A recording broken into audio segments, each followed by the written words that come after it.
Assalamualaikum warahmatullahi wabarakatuh. Waalaikumsalam warahmatullahi wabarakatuh. Rabbi shrah li sadri wa yassir li amri wahlul 'uqdatam min lisani yafqahu qouli. Yang saya hormati para profesor-profesor semua, Bapak Yusuf Kala, Bapak Akbar Tanjung, Bapak Aminuddin, Pak Bagirmanan, Pak Bedu Amang, Pak Nazar, Fahmi Idris. Pada malam hari ini saya mendapat kehormatan untuk sedikit memberikan testimoni tentang masalah HMI. Tentu saja mungkin yang hadir di sini tidak mengenal saya karena saya memang tidak pernah masuk di HMI. Namun teman-teman saya banyak yang dari HMI. Pada malam hari ini saya hadir bersama adik saya, Baihaqi Saifuddin, dan Amin Zen dari Tebuireng. Beliau adalah stafnya Gus Solah. Jadi kemana-mana selalu nempel. Kalau ingat HMI, saya jadi ingat pada waktu tahun-tahun 65, di mana di rumah ayah saya di Jalan Dharmawangsa Raya, itu tempat berkumpulnya mahasiswa-mahasiswa dari Fakultas Kedokteran UI. Nah, saya sendiri sebetulnya juga aktivis di Dewan Mahasiswa UI. Jadi sama-sama bergabung pada demo-demo dari kami. Jadi pada waktu demonstrasi kami di depan istana, mungkin satu-satunya perempuan yang naik di atas panser itu adalah saya. Nah, kaitannya dengan HMI ini, suatu ketika kami lagi kumpul-kumpul di rumah dengan teman-teman dari PMII, tiba-tiba ada datang serombongan tamu yang saya tahu beliau adalah Mas Tom, Mas Sulastomo, dan kalau tidak salah ada Bang Eki, waktu itu Eki Sahrudin, dan beberapa orang yang saya tidak kenal satu persatu. Nah, rombongan itu masuk ke dalam, menemui ayah saya, berbincang-bincang, saya tidak ikut di dalam, berbincang-bincang, menarik juga kayaknya, kok lama banget. Setelah mereka pulang, saya tanya pada ayah, kok tumben anak-anak HMI pada kesini gitu ya. Nah, ayah saya juga cerita bla bla bla macam-macam. Baru saya ingat bahwa siang harinya ayah sepulang dari kantor, ayah saya waktu itu menjabat Menteri Agama di era Bung Karno. Ayah menceritakan memanggil ibu, kemudian 2 dari 10 anak ayah saya anaknya 10. Yang 2 yang udah gede-gede yaitu Dr. Fahmi dan saya. Anak bungsunya masih balita, yaitu Lukman Hakim Saifuddin yang mantan itu waktu itu masih balita, jadi nggak ikut nyampur, cuman kita berempat bicara. Apa yang dibicarakan kita semua kaget. Ayah bilang gini, kalau besok atau lusa tiba-tiba ayah sudah tidak ngantor nggak ngantor lagi, tidak menjabat sebagai Menteri Agama lagi, kalian nggak usah kaget. Tapi kita sudah biasa ya, hal-hal yang begituan nggak kagetan lah. Diangkat juga nggak kaget, berhenti juga nggak kaget. Nah terus kenapa mesti begitu? Jadi wah, kita makin seru dengerin ya. Begini, tadi kita semua seperti biasa. Kalau pagi Bung Karno itu memang unik. Komunikasi dengan para teman-teman ataupun menteri-menterinya itu sangat-sangat bagus. Jadi tiap pagi jam 7 sampai jam 9 pagi pasti ada yang dipanggil ke istana untuk sekedar menemani bersama-sama ngopi dan ngeruti katanya. Ngeruti itu makan roti. Rotinya nggak seberapa, cuman roti tawar dipanggang dikasih gula. Zaman dulu kan gula ya, ditambah dadar telur. Itu udah bagus, udah leks gitu ya. Jadi sarapannya itu.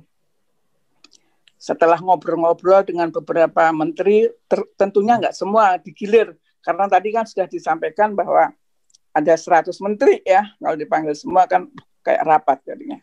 Jadi beberapa orang dipanggil diskusi ringan. Setelah selesai, yang lain bubar, ayah saya nggak boleh pulang. Katanya, tunggu sini sebentar, katanya. Saya mau bicara. Jadi ayah saya rada kaget juga. Apa nih ya kira-kira yang dibicarakan? Ternyata Bung Karno menyampaikan. Jadi menyampaikan aja bahwa menyampaikan berita keinginan bahwa HMI akan dibubarkan katanya. Tentu saja ayah saya kaget. Walaupun anaknya nggak ada yang di HMI ya, tapi kaget. Kang Jana jangan ketawa ya. Jadi kaget. Begitu mendengar HMI mau dibubarkan, agak shock ayah saya.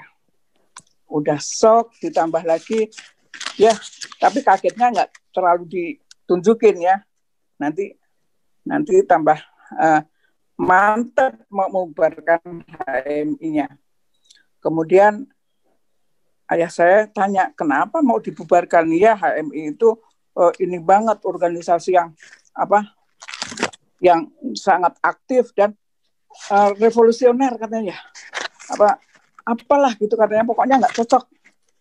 Terus ternyata itu adalah keinginan dari PKI yang pernah dikatakan tadi sebelumnya sudah dibicarakan bahwa CGMI kalau tidak bisa membubarkan HMI pakai sarung aja katanya ya. Itu udah menjadi rahasia umum. Jadi ayah saya kaget namun dengan tenang hati memberikan masukan. Apa nggak kelewat buru-buru katanya ya. Terus iya karena begini macam-macam lah. Terus itu HMI itu kan anak-anak muda katanya. Anak-anak muda dan mereka begitu percaya kepada presidennya Bung Karno waktu itu. Jadi, wah ituinlah dikeluarin semua. Tapi ini kan tugas saya, tugas kami sebagai pembantu presiden. Jadi memberi masukan, namun tidak bisa memaksa. Gitu aja. Nah, setelah agak hening sebentar, ayah saya mengeluarkan senjata pamungkasnya. Ya, ini yang belum pada tahu nih ya senjata pamungkasnya. Beliau mengatakan begini, kalau memang presiden mau membubarkan HMI, tentunya saya sebagai pembantu dari presiden, nah bekerjanya sampai di sini saja, katanya. Alias ayah saya mau mengundurkan diri dari jabatan Menteri Agama. Terus kata presiden, oh jangan begitu Pak Zuhri, kalau manggil Pak Zuhri ya. Jangan begitu Pak Zuhri, ya kita kan bisa tukar pikiran. Kemudian ya bla bla bla bla, makin seru nih. Cuman ayah saya orangnya kan bukan tipe orang yang menggebu-gebu ya, tapi ya dengan nada halus, dengan sopan, akan bagaimana sebetulnya HMI itu perlu ada ikut serta di dalam situasi sekarang ini. Nah, karena halusnya permintaan itu, kemudian Bung Karno bilang, ya sudah, saya pertimbangkan, katanya.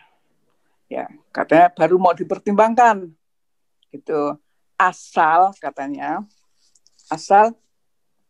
Anda harus bicara dengan Pak Nasution, Pak Ruslan Abdul Ghani, dan Pak Sarif Tayyib.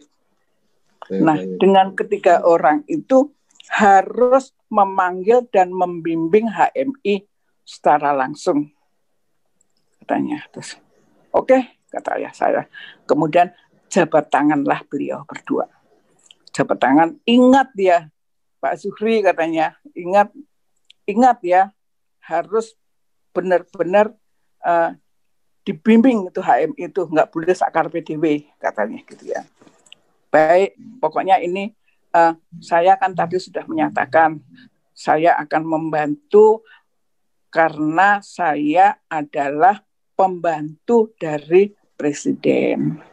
Namun kalau tidak cocok dengan presidennya, ya sudah, saya sampai di sini jadi pembantunya, katanya gitu. Oke. Jadi bubar lah itu, pulang ke rumah. Begitu pulang, ayah saya juga agak bingung juga gimana ini caranya. Nah, baru saya ingat, saya pikir, oh jadi pada waktu ada Mas Tom, ada Bang Eki, pada datang itu rupanya dipanggil ayah saya, diceritain bagaimana pertemuan dengan Presiden Soekarno. Nah itu jadi di situ memang terjadi satu diskusi yang sangat berat kayaknya ya, karena agak lama mereka itu. Saya waktu itu nggak berani mau ngintip nggak berani ya, jadinya setelah diceritain saya baru tahu. Jadi begitulah senjata pamungkasnya dikeluarkan, dan itu adalah satu-satunya alat untuk menyatakan bahwa ini betul-betul organisasi Islam ini harus dibantu. Siapapun. Jadi ayah saya tidak melihat apakah itu HMI atau PMII, siapa saja asal ada kepentingannya dengan Islam, membantu Islam untuk kemajuan Islam, ya siapapun akan dibantu. Nah, itu kayak sampai segitu. Setelah itu saya tidak pernah lagi tanya-tanya, karena nanti saya diomelin sama anak HMI ya, bukan orang HMI kok ikut-ikutan ngurusin HMI katanya. Tapi ya sekali lagi belakangan saya ketemu Kang Jana ya. Terima kasih Kang Jana, kita teman lama banget nih, nggak pernah ketemu. Sekarang saya pangling karena pakai peci. Terima kasih. Ya, itu sedikit dari pengalaman saya pada waktu detik-detik akan dibubarkan HMI yang tidak jadi. Terima kasih. Wallahul muwaffiq ila aqwamit thoriq. Assalamualaikum warahmatullahi wabarakatuh. Waalaikumsalam Waalaikumsalam warahmatullahi wabarakatuh.